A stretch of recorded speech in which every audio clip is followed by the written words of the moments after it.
¿Y de qué nos vas a hablar hoy? ¿De qué mentira piadosa nos vas a hablar hoy?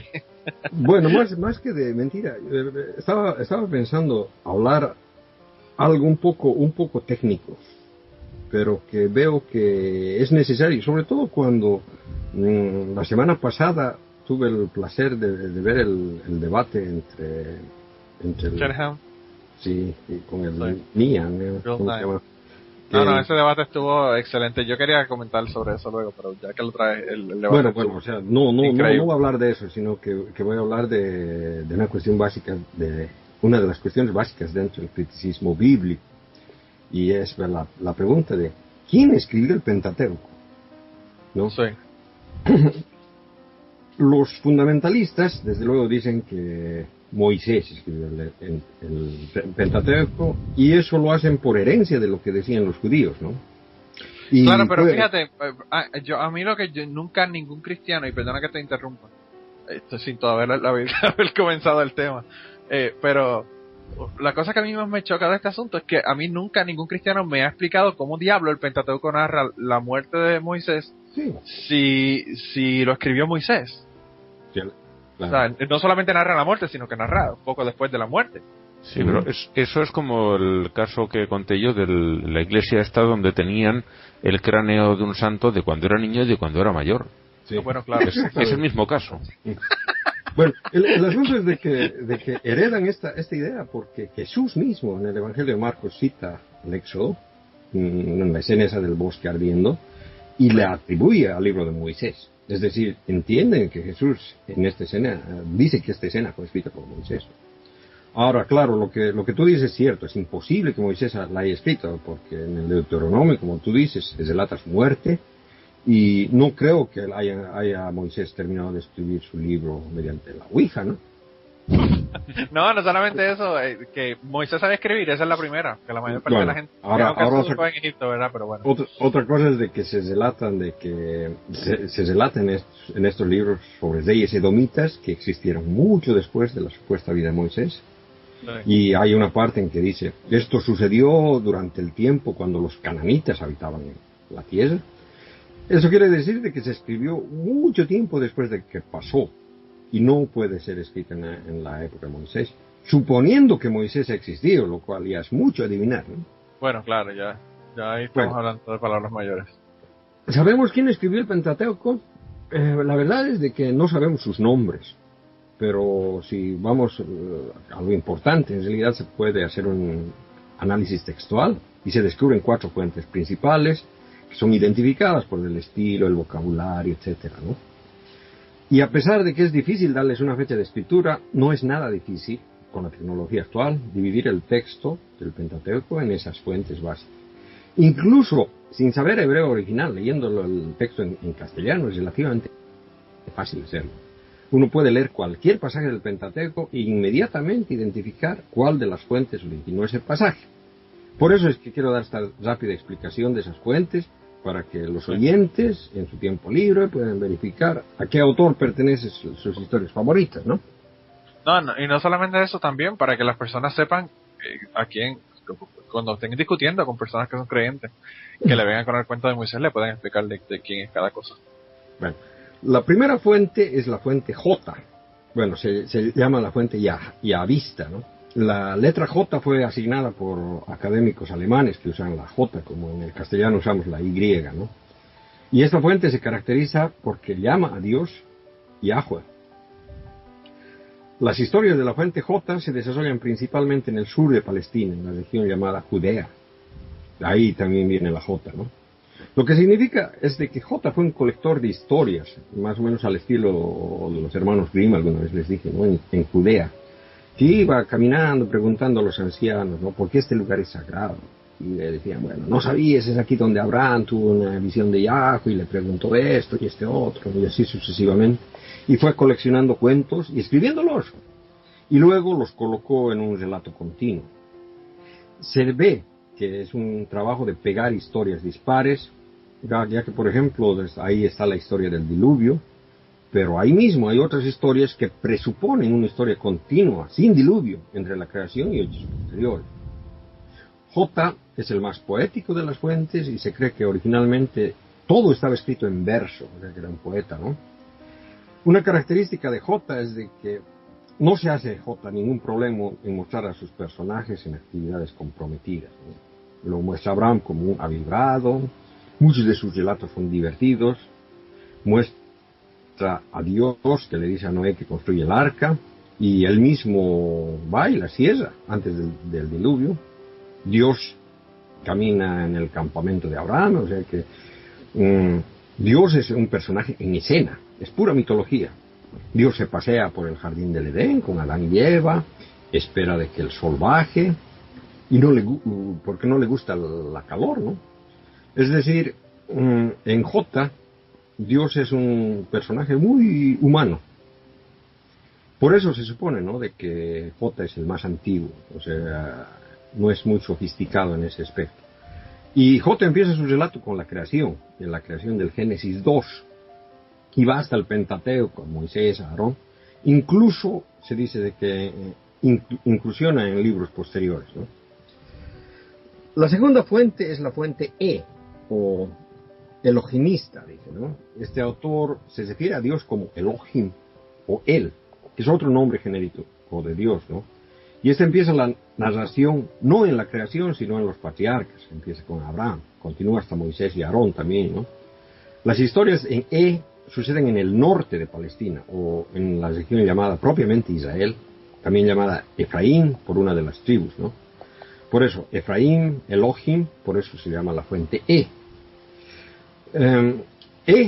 Se diferencia de J porque él no quiere mostrar a sus héroes en mala luz. Por decir, por ejemplo, ¿no?, cuando J muestra a Abraham mintiendo, en el mismo cuento, en la versión de él, ya no lo hace. Parece que tiene la idea de limpiar un poco a los héroes, ¿no? Hay una diferencia también en la manera de mostrar a Dios.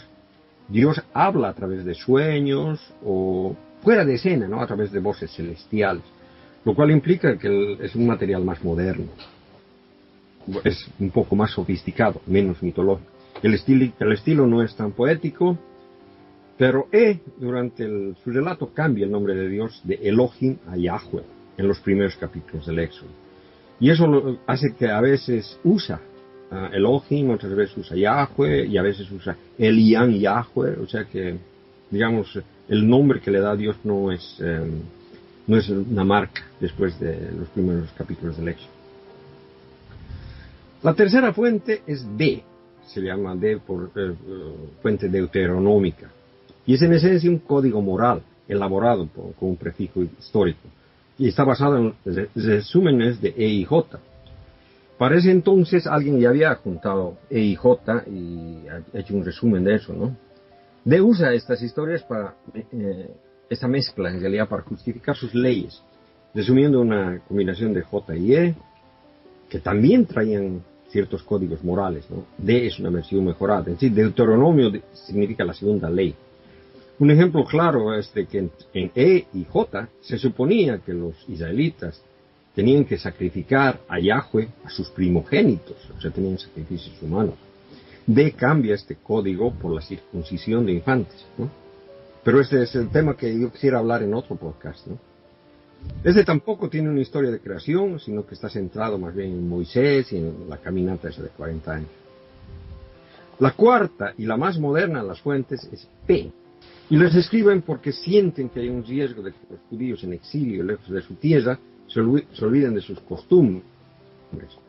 Y esa es la parte más abusiva, a no ser de que uno sea sacerdote levítico, ¿no? Si es que eres sacerdote levítico, seguramente es la parte que más te gusta. O a menos que te encante matar homosexuales a pedradas. Pero también si es tu deporte favorito, el Levítico es tu favorito. Tiene un principio de narrativa. Bueno, o sea, el Levítico también está, o sea, esta fuente también está en los otros libros, no solamente el libro del Levítico y el de bueno, claro. Bueno, por ejemplo, esta parte tiene también en un principio de narrativa que empieza con la creación. Es la creación de los 6 días y el sábado del Génesis 1, es para justificar el día libre, ¿no? Y también tiene la historia del diluvio, por ejemplo, ¿no? Muchas de las historias de Moisés, por ejemplo, en la historia del diluvio, en esta versión meten una pareja de cada animal impuro y 7 parejas de los animales que no son impuros. O sea que también tiene esa cuestión de los animales puros, impuros y todas esas cosas raras, ¿no? En el fondo, su narración es simple y lo que le importa en realidad es llegar al código legal. O sea, sus historias son más bien explicaciones de por qué por qué tal o cual mandamiento, ¿no? Bueno, tradicionalmente, a principios del siglo XX, se pensaba que J venía de la época de Salomón, es decir, siglo X, siglo IX antes de la era común. E venía del siglo VIII, de la época del rey Josías. Hablando, Kirkian, perdona que te interrumpa, no, hablando del rey Josías, yo tengo 2 perros, ¿verdad? Que las personas que me tienen en Facebook lo saben. Y tengo el gran danés y uno que es un Golden Retriever. El Golden Retriever a mí me resultó bien interesante. Yo lo compré a una pareja de, yo no sé ni qué diablos eran, menonitas o yo no sé qué carajo eran esta gente. Y cuando compré el perro, ¿verdad? Ellos te dan todos los papeles de la AKC y todo el asunto. Y en los papeles de la AKC, el perro que es el papá de mi perro Golden Retriever, ese era el nombre del perro, no Sia. Y yo digo, qué bajón de rey a perro. Pero ese fue el nombre que le pusieron. Ellos le decían Joe, que es Josiah, ¿verdad? Y entonces ellos le decían Joe al perro. Y yo digo, la verdad que la gente tiene 4 pendejas que están del carajo. Sí, ¿no? Bueno, está brutal. Como decía, E del siglo VIII, D del siglo VII, mientras que P era de la época del exilio babilónico en el siglo VI, ¿no? Y todos los materiales se juntaron en la época de Esdras, el siglo V, antes de la era común, ¿no? Sin embargo, aquí viene el problema, eso es lo que se pensaba a principios del siglo. Nuevos descubrimientos arqueológicos parecen demostrar que incluso las primeras partes son muy posteriores. Y se las data realmente en la época helenística de Alejandro el Grande, es decir, el siglo III antes de la era común. Hay bastante debate sobre este estudio, pero cada vez más parece que el consenso académico tiende a datar el origen del Pentateuco a unos 300 años antes de la era común. Bueno, de todas formas, ¿no? Si uno trata de recordar las características que les he presentado de J, E, D o P, se podrá explicar un montón de cosas que si uno lee el Pentateuco. O sea, cosas que parecen raras, extrañas, y que se explican fácilmente mediante este tipo de entendimiento, ¿no? Y eso, digamos, es la fuerza del criticismo bíblico, de que si uno lee sabiendo este tipo de cosas, uno se explica de una manera mejor que simplemente aceptar toda la mitología, ¿no? Es bueno como decía Ángel, para discutir con creacionistas. Por ejemplo, en el debate ¿no? El hombre ese, el creacionista ese, a ratos me hacía renegar porque no conoce su propia mitología. No solamente eso, Kirkian dijo unas cosas que, pues, hay cosas que quizás pueden uno pensar que quizás tienen más sentido. Por ejemplo, el hecho de que él hablaba de los kinds, de los tipos de animales y no de las especies, y que cada especie podía dividirse en otras especies, lo cual no tiene sentido por lo que le dijo Bill Nye de que en un tiempo muy corto de 4.000 años, entonces la especiación tenía que ser tan brutal que existieran 11 especies nuevas por día, ¿verdad? Para tener la cantidad de especies que tenemos de los animales. Pero pues eso quizás es algo que quizás es más creíble. Pero el hecho de que él dijo que todos los animales eran vegetarianos antes del antes del diluvio, cuando yo escuché eso, yo por poco me caigo de la silla. No, ponte a pensar, un kind, por ejemplo, los camélidos. Los camélidos, tenemos en la zona del Medio Oriente camellos, ¿no? Claro. Y en tenemos Perú y toda la área de Bolivia tenemos en el África jirafas. En Bolivia tenemos las llamas.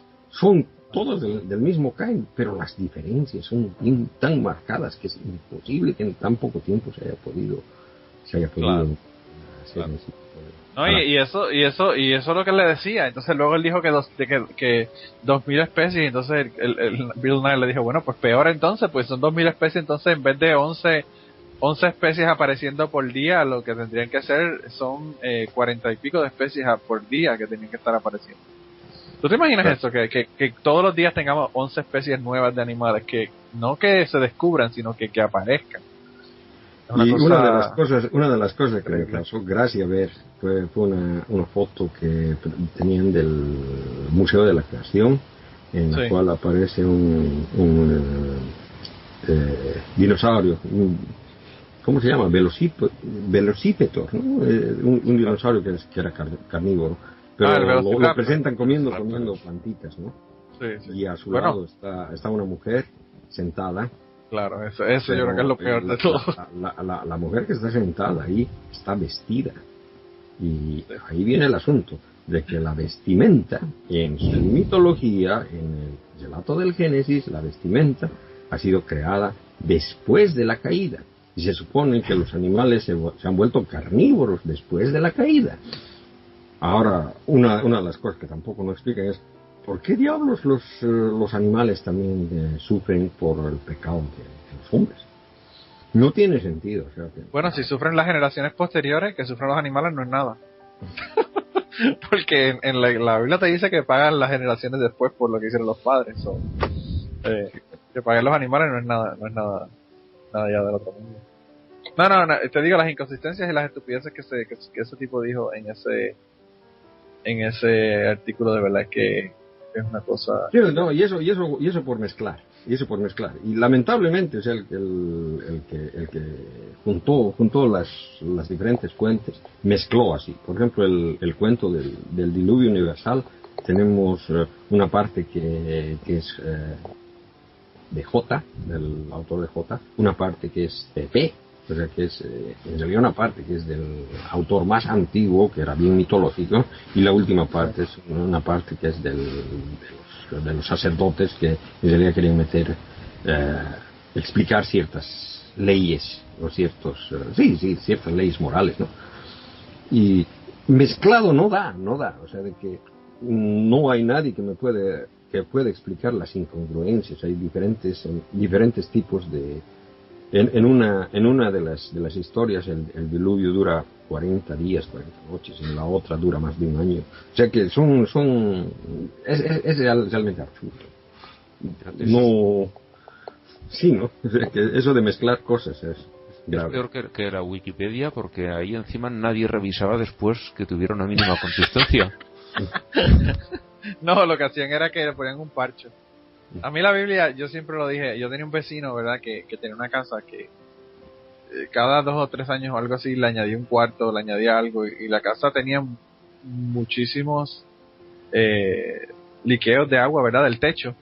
Y era por todas las uniones que tenía en el techo, porque las casas son en Puerto Rico son de concreto y es de concreto el techo, pero cuando tú tienes diferentes partes, pues entonces ya el concreto no pega bien.